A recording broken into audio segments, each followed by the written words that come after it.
SME nursing കോളേജിലെ 4ാം വർഷ വിദ്യാർത്ഥിനി അമ്മു സജീവിന്റെ മരണത്തിൽ ആരോപണ വിധേയരായ 3 വിദ്യാർത്ഥിനികളെ പത്തനംതിട്ട പോലീസ് അറസ്റ്റ് ചെയ്തു. അലീന ദിലീപ്, AT അക്ഷിത, അഞ്ജന മധു എന്നിവരാണ് അറസ്റ്റിലായത്. അമ്മുവിന്റെ സഹപാഠികളായ ഇവർക്കെതിരെ ആത്മഹത്യാ പ്രേരണാ കുറ്റം തന്നെയാണ് പോലീസ് ചുമത്തിയിരിക്കുന്നത് എന്നുള്ളതാണ് ഇതിലെ ഏറ്റവും സുപ്രധാനമായ കാര്യം. കഴിഞ്ഞ ദിവസം വീടുകളിൽ നിന്ന് കസ്റ്റഡിയിലെടുത്ത ഇവരെ പത്തനംതിട്ട സ്റ്റേഷനിൽ ചോദ്യം ചെയ്ത ശേഷമാണ് അറസ്റ്റ് രേഖപ്പെടുത്തിയത്. ഇവർക്കെതിരെ അമ്മുവിന്റെ കുടുംബം ആരോപണം ഉന്നയിക്കുകയും അതുപോലെ തന്നെ പ്രിൻസിപ്പലിന് പരാതി നൽകുകയും ചെയ്തിരുന്നു. കേസിൽ കഴിഞ്ഞ ദിവസമാണ് അന്വേഷണ സംഘം മൊഴിയെടുപ്പ് പൂർത്തിയാക്കിയത്. മൊഴികളിലെ വൈരുദ്ധ്യം, ഫോൺ വിവരങ്ങൾ തുടങ്ങിയ കാര്യങ്ങളും പോലീസ് വിശദമായി പരിശോധിച്ചു. പോലീസ് നടത്തിയ അന്വേഷണത്തിൽ ആത്മഹത്യാ പ്രേരണാ കുറ്റം ഇവർ ചെയ്തിട്ടുള്ളതായി ബോധ്യപ്പെട്ടെന്നും അതിന്റെ അടിസ്ഥാനത്തിൽ വിദ്യാർത്ഥികളെ കസ്റ്റഡിയിലെടുക്കുകയും അറസ്റ്റ് ചെയ്യുകയുമായിരുന്നുവെന്ന് പത്തനംതിട്ട DYSP S നന്ദകുമാർ പറഞ്ഞു. രക്ഷകർത്താക്കളും അവർക്കൊപ്പം ഉണ്ടായിരുന്നു.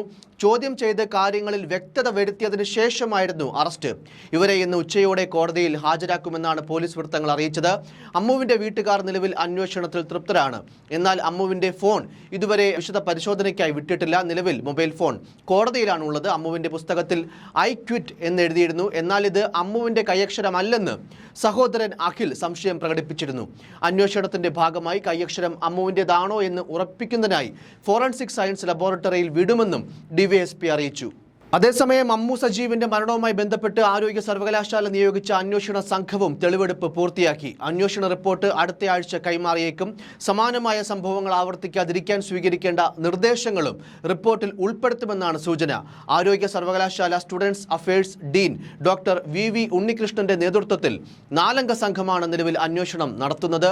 സർവകലാശാല അക്കാദമിക് കൗൺസിൽ അംഗം ഡോക്ടർ SK ഹരികുമാർ, നഴ്സിംഗ് വിഭാഗം dean Raji Raghunath, Parippally government nursing college principal doctor L Sindhu എന്നിവരാണ് അന്വേഷണ സംഘത്തിലെ മറ്റംഗങ്ങൾ. ഇന്നലെ പത്തനംതിട്ട പോലീസ് സ്റ്റേഷനിലെത്തിയ അമ്മുവിന്റെ സഹോദരൻ അഖിൽ സജീവ് അമ്മുവിന്റെ ചികിത്സാ കാര്യത്തിൽ പത്തനംതിട്ട ജനറൽ ആശുപത്രിയിൽ വീഴ്ചയുണ്ടായെന്ന വിമർശനം ആവർത്തിച്ചിരുന്നു. ആശുപത്രിയിലെത്തിയ സമയം സംബന്ധിച്ച കാര്യങ്ങളിൽ വ്യക്തത വരുത്തണമെന്നും സഹോദരൻ പോലീസിനോട് ആവശ്യപ്പെട്ടു. തിരുവനന്തപുരത്തേക്ക് റഫർ ചെയ്യാൻ ഞങ്ങൾ ആവശ്യപ്പെട്ടിട്ടില്ല. അന്ന് ആശുപത്രിയിൽ ഒപ്പമുണ്ടായിരുന്ന ആരോ ബോധപൂർവം പറഞ്ഞതാണ് ഇക്കാര്യം.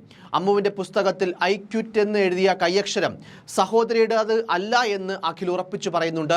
ഞാൻ അമ്മുവിന്റെ പുസ്തകവുമായാണ് പോലീസ് സ്റ്റേഷനിലെത്തിയത്. കൈയക്ഷരത്തിൽ വ്യത്യാസമുണ്ട്. എപ്പോഴും ഫോൺ ലോക്ക് ചെയ്യുന്ന അമ്മുവിന്റെ ഫോൺ പോലീസിന്റെ കയ്യിൽ കിട്ടുമ്പോൾ തുറന്ന നിലയിലായിരുന്നു.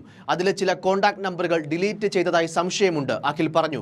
പോലീസ് അന്വേഷണം ശരിയായ ദിശയിലാണ് നടക്കുന്നതെന്നും സഹപാഠികളായ ബാക്കി 6 പേരിൽ നിന്നുകൂടി വിവരങ്ങൾ ശേഖരിക്കണമെന്നും അമ്മുവിന്റെ അച്ഛൻ സജീവ് പറഞ്ഞു. എന്തൊക്കെയോ തിരുമറികൾ നടന്നതായി സംശയമുണ്ട്. അപകടത്തിന് ശേഷം സംഭവിച്ച കാര്യങ്ങളിൽ കൂടുതൽ വ്യക്തത വരുത്തേണ്ടതുണ്ട്. അതിനായി മുഖ്യമന്ത്രിയെ കണ്ട് പരാതി നൽകും. ഇനി ഒരു കുട്ടിക്കും ഇത്തരത്തിലുള്ള ഗതികേട് ഉണ്ടാകരുത്. കോളേജിലെ പ്രിൻസിപ്പൽ ഉൾപ്പെടെ 4 അധ്യാപകർ ഇന്നലെ എത്തിയിരുന്നു. ഞങ്ങൾ അമ്മുവിനോടൊപ്പം എന്ന് പറഞ്ഞാണ് അവർ മടങ്ങിയതെന്നാണ് കഴിഞ്ഞ ദിവസം അമ്മുവിന്റെ കുടുംബം മാധ്യമങ്ങളോടായി പറഞ്ഞത്. News desk, focus news TV.